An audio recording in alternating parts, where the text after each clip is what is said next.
November 12, 1944. The transport truck rattled to a stop outside Camp Boulder, Colorado, kicking up dust that settled on the shoulders of 32 German women who had just become prisoners of war. Charlotte Werner pressed her face against the metal slats, trying to catch a glimpse of this strange American landscape that would become her prison. The Rocky Mountains loomed in the distance, their peaks already dusted with early winter snow, so different from the flat plains surrounding Berlin where she had grown up. She clutched a small canvas bag containing everything she still owned in the world: one change of clothes, a wooden comb, and a photograph of her family that she prayed was still alive somewhere in the ruins of Germany. The women climbed down from the truck in silence, their gray auxiliary uniforms torn and stained from weeks of transit through France, then England, then across the Atlantic in the dark hold of a military transport ship. Charlotte noticed how the American soldiers watched them with a mixture of curiosity and uncertainty. These guards had clearly never processed female prisoners before. One young private kept glancing at them, then looking away quickly, as if unsure whether military protocol applied the same way to women as it did to the thousands of male German POWs held in camps across America. Captain Ruth Anderson emerged from the administrative building, her uniform crisp and her expression professionally neutral. She was a tall woman in her late 30s with auburn hair pulled back in a severe bun, and she carried herself with the authority of someone who had fought hard to earn her rank in a man's military. She surveyed the bedraggled group of German women with sharp blue eyes that missed nothing. Charlotte felt herself straightening unconsciously, some remnant of military discipline asserting itself even in defeat. The processing took 3 hours.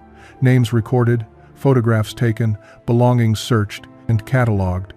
Charlotte answered questions in halting English, learned during her years at university before the war had interrupted everything. Where were you captured? What was your role? Do you have family in Germany?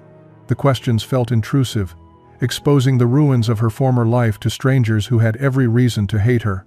She had been a radio operator for the Wehrmacht, translating intercepted Allied communications, believing she was serving her country's defense. Now she understood she had been part of something far darker than defense, though the full extent of Germany's crimes remained unclear to her. By the time the women were led to the mess hall for their first meal as prisoners, the November sun was setting behind the mountains, painting the sky in shades of orange and purple that reminded Charlotte painfully of home. The dining facility was a long wooden building with rows of tables and benches, steam rising from industrial-sized pots in the kitchen beyond. The smell hit her first. Meat, actual meat, and something sweet she couldn't identify. Her stomach cramped with sudden hunger. She hadn't eaten anything but watery soup and stale bread for weeks. The 32 German women filed into the mess hall with the mechanical precision of soldiers, even though their war was over. Charlotte found herself near the front of the line, watching as American kitchen staff loaded metal trays with portions that seemed impossibly generous. A thick slice of meatloaf, mashed potatoes with gravy, green beans that actually looked fresh, and a piece of bread with real butter. She stared at the tray thrust into her hands, unable to reconcile this abundance with everything she had been told about America.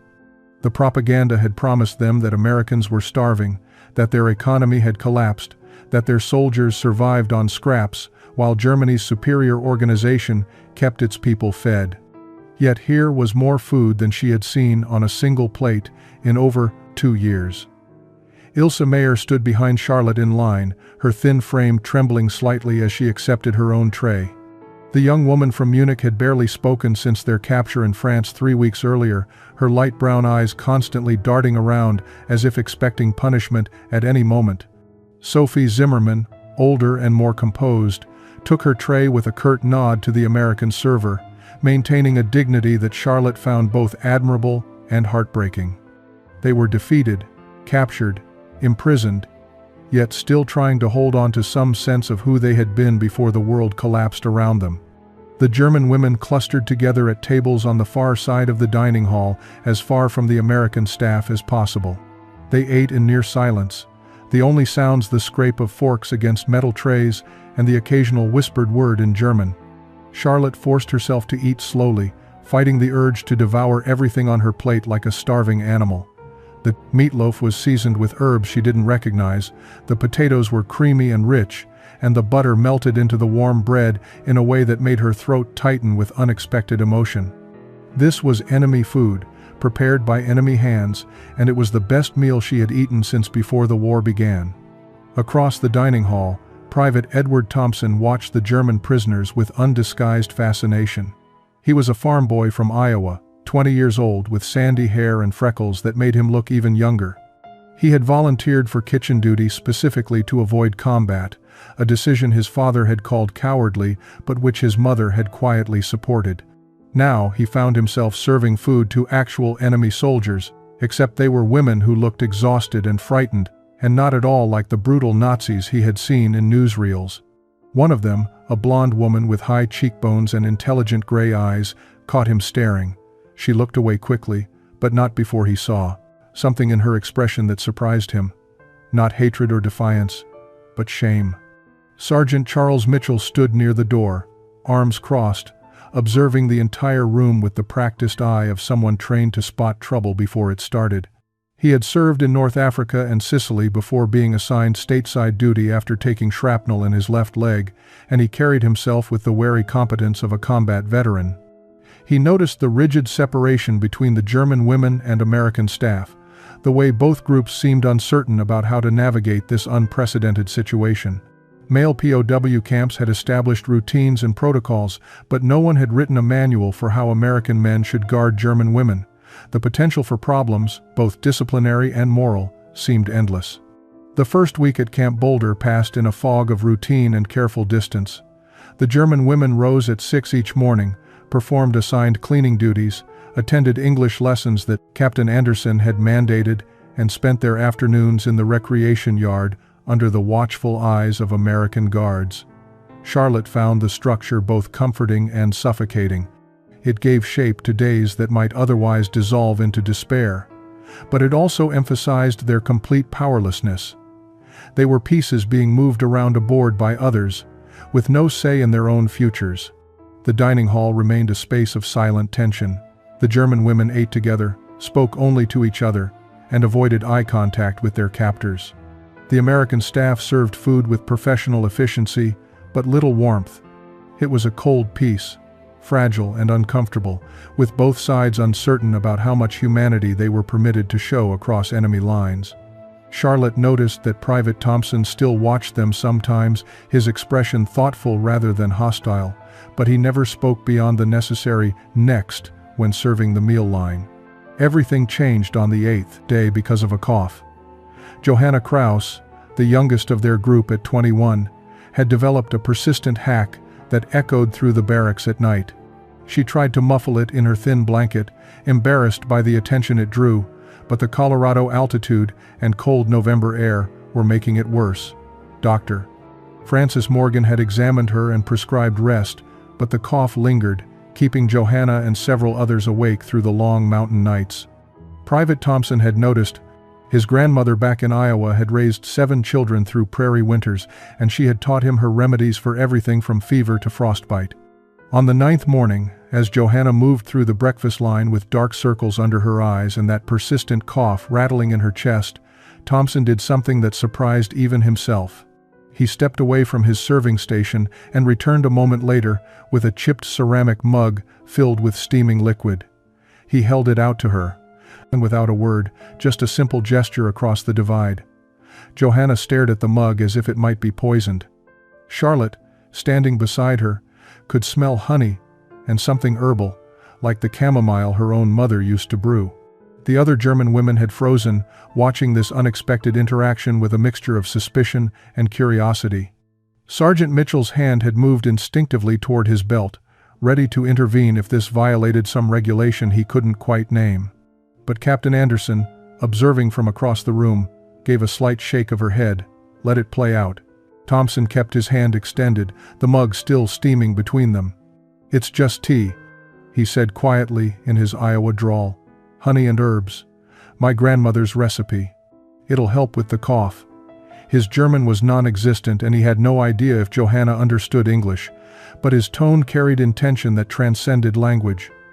This wasn't a trap or a trick. It was simply one human being trying to ease another's suffering.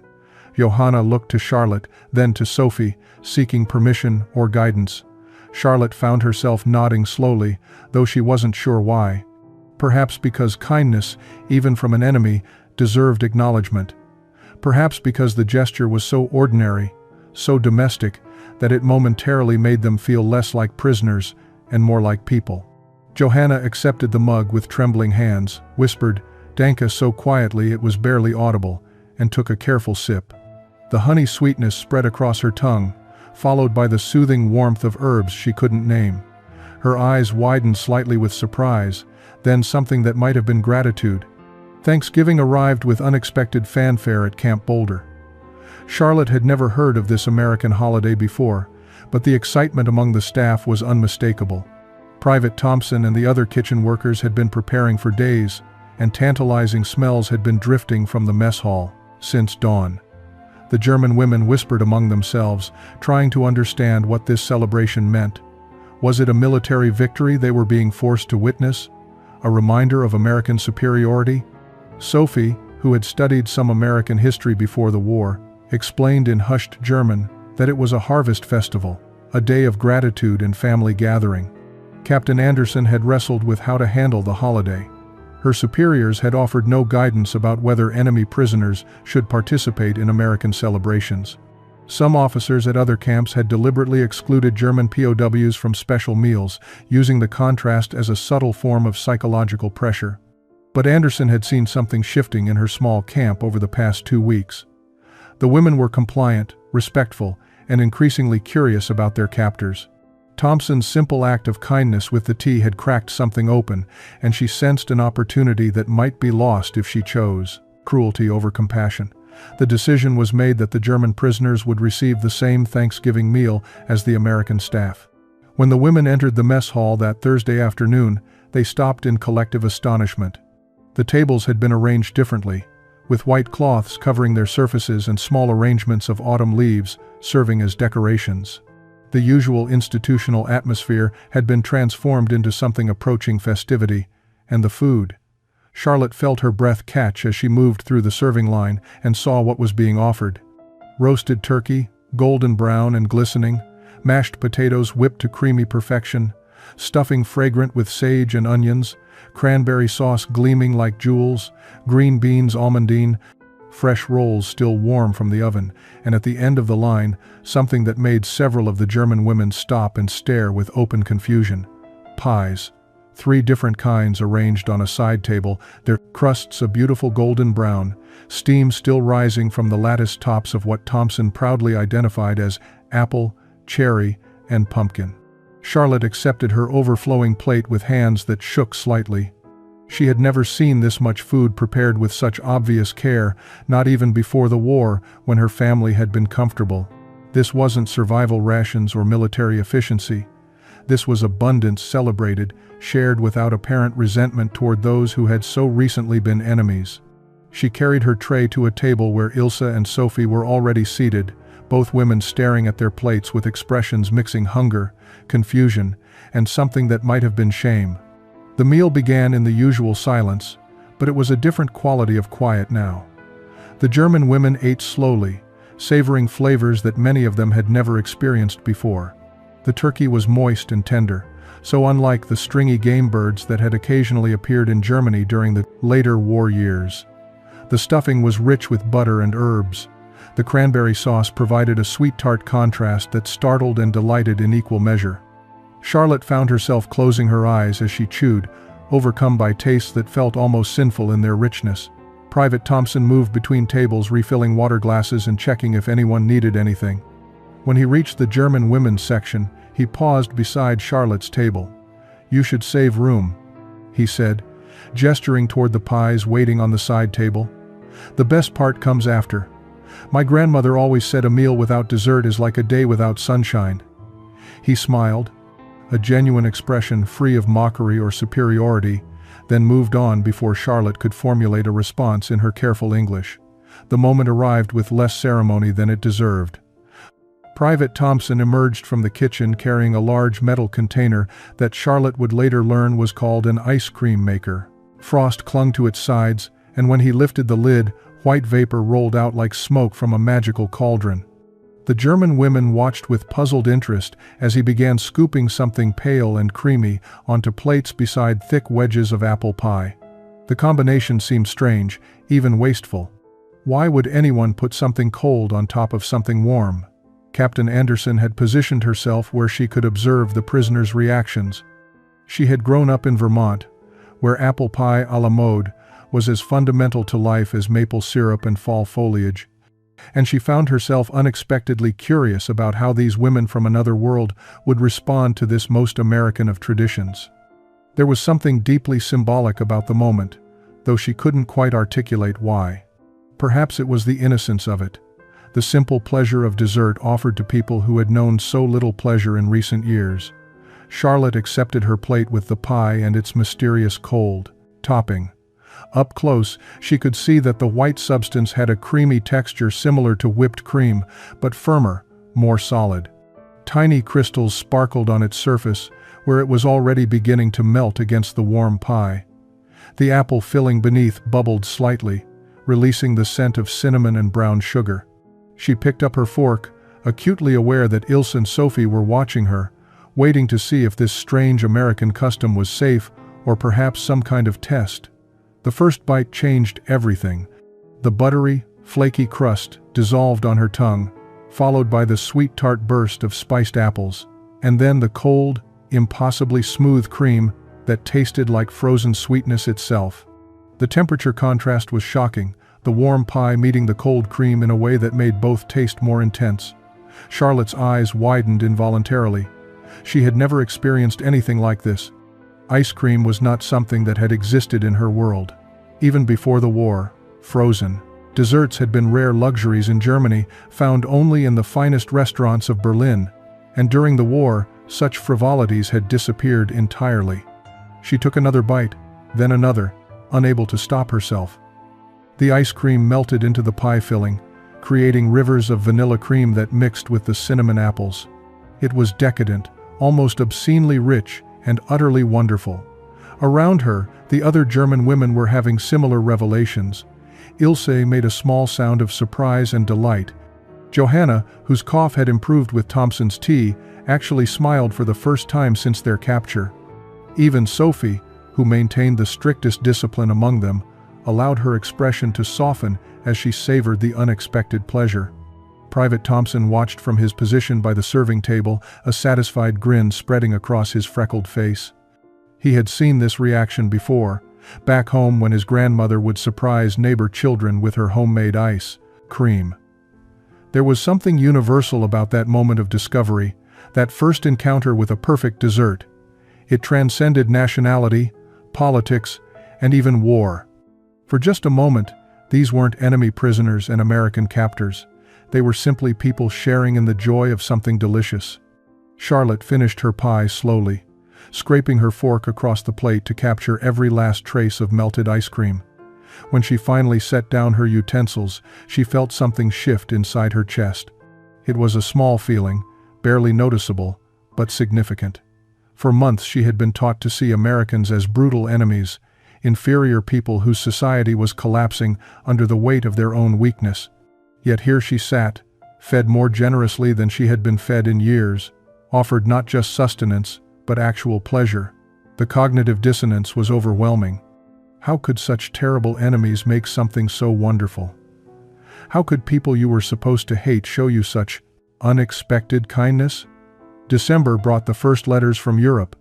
The International Red Cross had finally established reliable channels for POW correspondence, and thin envelopes began arriving at Camp Boulder with news from the world the German women had left behind.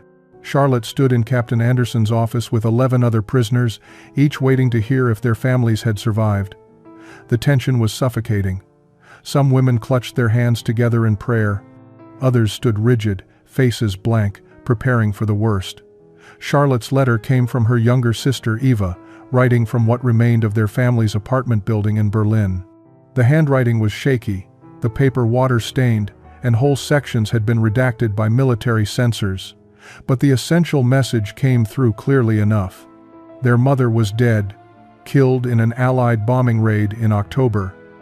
Their father had disappeared during the Soviet advance, his fate unknown. Eva was surviving in the rubble, living on rations that barely kept her alive, waiting for some word that Charlotte still existed somewhere in the world. Charlotte read the letter 3 times before the words fully penetrated. She had known, intellectually, that her family might be gone, but knowing and confirming were entirely different experiences. The paper trembled in her hands as the reality settled over her like a physical weight. She was alone. Everything she had been fighting to return to had been destroyed while she sat in this American prison eating apple pie and ice cream. Around her, similar scenes were unfolding. Ilse had received no letter at all, which meant either her family was dead or displaced beyond the Red Cross's ability to locate them. Sophie learned that her husband had been killed on the Eastern Front 6 months earlier, information that had simply never reached her until now. Johanna discovered that her entire street in Hamburg had been firebombed, with no survivors reported from her building. Of the 12 women receiving letters that day, only 2 had genuinely good news. The rest learned that the lives they had been clinging to in memory no longer existed. But worse news came the following week, not in letters but in newspapers. Captain Anderson believed in keeping the prisoners informed about the war's progress, and she made American newspapers available in the recreation room. Charlotte had been improving her English by reading these papers daily, struggling through articles about Allied advances and German retreats. But on December 14th, she encountered something that made her previous grief seem almost bearable. The newspapers carried the first detailed reports from liberated concentration camps.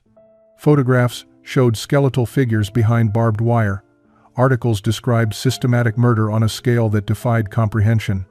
Names she had never heard before appeared in bold print: Auschwitz, Treblinka, Bergen-Belsen. The reporters wrote about gas chambers disguised as showers, about medical experiments, about mountains of shoes and eyeglasses and human hair, about children, millions of children, murdered simply for being Jewish. Charlotte read until the words blurred together, then read again, hoping she had misunderstood. But the English was clear enough. This wasn't propaganda or exaggeration. American journalists were describing what their armies had discovered, backed by photographs that couldn't be dismissed as lies. The weeks following the concentration camp revelations were the darkest at Camp Boulder. The German women moved through their routines like ghosts, their faces hollow with a shame that went beyond personal grief. They had served that regime, they had believed in that cause. The knowledge sat in their stomachs like poison, making even the generous American meals difficult to swallow. Charlotte found herself unable to meet the eyes of the guards, convinced they must see her as complicit in horrors she claimed never to have known about. Private Thompson noticed the change immediately. The tentative warmth that had been building since Thanksgiving had evaporated overnight. The German women ate in complete silence now, their faces masks of misery. Some refused dessert entirely, as if pleasure had become something they no longer deserved. Thompson understood guilt when he saw it. His own father had carried it home from the First World War, a weight that never fully lifted. But he also understood that people could drown in guilt if no one threw them a lifeline.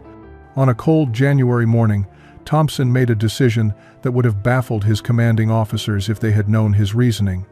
He approached Captain Anderson with an unusual request. He wanted permission to teach some of the German prisoners how to bake, not just assist in the kitchen, but actually learn the craft. Anderson studied him for a long moment, trying to determine if this was naive kindness or genuine wisdom. Finally, she nodded her approval, curious to see what might happen. Charlotte was among the 5 women selected for the baking detail. She entered the kitchen with reluctance, uncomfortable with the idea of being shown more kindness when she felt unworthy of it. Thompson had flour and sugar and butter laid out on the work table, along with rolling pins and pie tins. He greeted them with his usual easy smile, seemingly unaware of or unconcerned by the moral crisis consuming them. "Today," he announced, "we're making apple pie from scratch. My grandmother's recipe. She always said that baking is like prayer. You put your intention into it, and it comes out the other end as something good." He demonstrated how to cut cold butter into flour, his hands moving with practiced confidence. "The secret is keeping everything cold until it goes in the oven. Cold hands, cold butter, cold water. That's what makes the crust flaky." Charlotte found herself drawn into the mechanical process despite her resistance.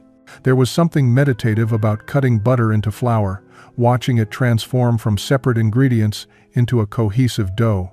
Thompson corrected her technique gently, showing her how to handle the pastry without overworking it. "Treat it with respect," he said. "Force it, and it gets tough. Guide it gently, and it becomes something beautiful." The metaphor wasn't lost on Charlotte. As she rolled out the dough, feeling it respond to gentle pressure, she felt something loosening in her chest. This small act of creation, this simple domestic task, felt like the first constructive thing she had done in months, perhaps in years. May 8, 1945. Victory in Europe Day arrived at Camp Boulder with the same church bells and celebrations that rang across America. Charlotte stood at the barbed wire fence, watching the American staff embrace and cheer, their joy so pure and uncomplicated that it made her chest ache. For them, this was simple triumph. For her and the other, German women, it was the final confirmation that everything they had believed in had been built on lies and atrocities. Germany had not just lost the war. Germany had deserved to lose. Captain Anderson called a meeting 3 days later to discuss repatriation procedures. The 32 German women gathered in the recreation hall, their faces reflecting months of transformation that none of them had anticipated. They were no longer the defiant soldiers who had arrived in November. They were something else now, something undefined and uncertain. Charlotte noticed how differently they carried themselves, how their military bearing had softened into something more civilian, more vulnerable. "You'll be processed for return to Germany within 6 weeks, Anderson announced, her voice professionally neutral. "Transportation will be arranged through displaced persons camps in Europe. From there, you'll be released to return to your homes." She paused, watching their reactions carefully. Or, what remains of them. The silence that followed was heavy with unspoken questions. Sophie raised her hand slowly, speaking in the careful English they had all been learning. "Captain Anderson, what if there is no home to return to? What if our families are gone, our cities destroyed, and we have nothing left in Germany?" Anderson had anticipated this question. "The Red Cross will provide assistance in locating family members and finding temporary housing. The Allied occupation authorities are establishing programs for displaced persons." But even as she spoke the official answers, she could see they weren't addressing the deeper question being asked. Charlotte found her voice, surprising herself with her boldness. "Captain, may I speak plainly?" Anderson nodded. Charlotte stood, her hands clasped tightly in front of her. "We have learned things here that we did not know before. About our country, about what we were serving, about what kindness from enemies feels like." She gestured toward the kitchen, where Thompson could be seen preparing the evening meal. "In 6 months, we have been treated better here as prisoners than we were treated as citizens in Germany. Better than we deserve to be treated." Ilse stood next, her voice shaking but determined. "We are afraid to go back. Not because of the destruction or the hardship, but because we do not know who we are anymore. We are not the women who came here, but we do not know what Germany will make of who we have become." Anderson looked at the faces before her and saw something she had not expected to encounter in her military career. She saw people caught between two worlds, belonging fully to neither, and genuinely uncertain about which direction led toward redemption. The request came formally 2 weeks later. Charlotte stood before Captain Anderson's desk with 7 other German women behind her, a carefully written petition in her hands. They had debated for days about how to phrase it, crossing out words and rewriting sentences until the paper was nearly illegible. Finally, Sophie had copied it cleanly in her precise handwriting, and now Charlotte held their collective hope and fear in trembling fingers. "Captain Anderson," Charlotte began, her English now fluent enough to express complex thoughts. "We wish to formally request permission to remain in the United States rather than accept immediate repatriation to Germany." The words hung in the air like an impossible prayer. Anderson's expression remained neutral, but her eyes widened slightly. In all her military service, she had never encountered prisoners of war who wanted to stay with their captors. Charlotte continued, reading from the petition. We understand this is unprecedented. We understand we have no legal right to make this request. But we have nowhere to return to in Germany. Our families are dead or missing. Our homes are destroyed. More importantly, we have discovered here what it means to be treated with human dignity. We have learned what we were truly serving in Germany, and we cannot return to that country without first becoming different people than we were. Ilse stepped forward, adding her voice. Here, we have been shown that enemies can become something else. Private Thompson taught us to bake, not because he had to, but because he believed we deserved to learn something good. Sergeant Mitchell corrected our English not to humiliate us, but to help us communicate. You, Captain Anderson, treated us as people even when you had every reason to see us only as enemies. Sophie spoke next, her voice steady despite the tears on her cheeks. We are asking for the chance to earn the right to stay. We will work without pay. We will accept any conditions you impose. We simply cannot go back to Germany and pretend we are still the women who left there. The apple pie and ice cream. It sounds foolish, but that moment changed us. It showed us that the world could contain simple kindness, even in the middle of war. Johanna, the youngest, added the final plea. We do not ask for forgiveness. We know we do not deserve it. But we ask for the opportunity to become people who might someday deserve it. America has shown us what that possibility looks like.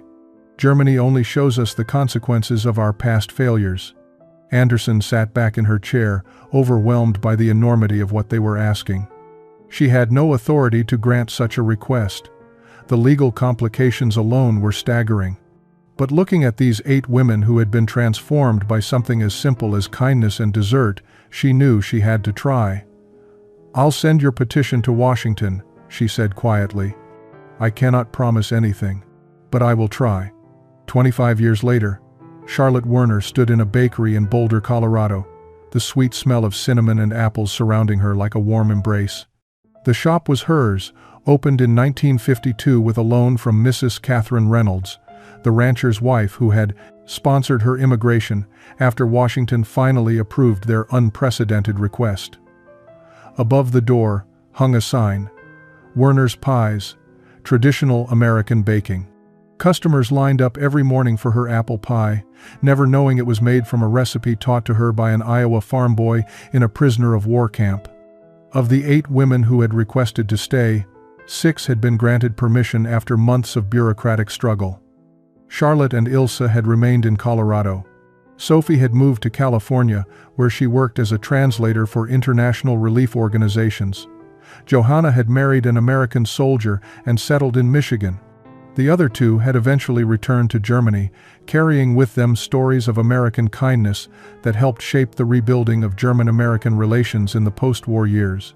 Private Edward Thompson had returned to Iowa after the war, married his childhood sweetheart, and taken over his family's farm.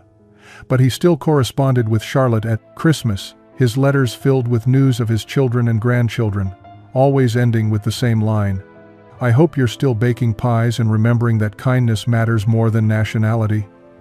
Captain Ruth Anderson had retired from military service and written a book about her experiences at Camp Boulder. It had become required reading at military academies, a case study in how treating enemies with dignity could transform them into allies. She visited Charlotte's bakery whenever she passed through Colorado, the 2 women sharing coffee and reminiscing about that strange, transformative time. Charlotte had learned that the other 24 women who had chosen immediate repatriation had found their own paths to healing. Some had become teachers in the new democratic Germany, others had joined peace organizations, and several had worked with Jewish survivors to promote reconciliation. The experience at Camp Boulder had changed all of them, whether they stayed in America or returned home. On this particular morning, Charlotte was teaching her teenage daughter Emma how to make the perfect pie crust. Cold hands, cold butter, cold water. She repeated Thompson's words like a sacred mantra. Treat it with respect, force it, and it becomes tough. Guide it gently, and it becomes beautiful. Emma rolled the dough carefully, her technique already surpassing her mother's at the same age. A customer entered, asking about the apple pie à la mode special advertised in the window. Charlotte smiled, that same surprised delight from 1944 still flickering in her eyes. "It's our signature dish," she said. "The combination of warm pie and cold ice cream represents everything good about America. The way opposites can come together and create something better than either could be alone. It's more than just dessert. It's proof that sweetness can triumph over bitterness, and that enemies can become family if given the chance."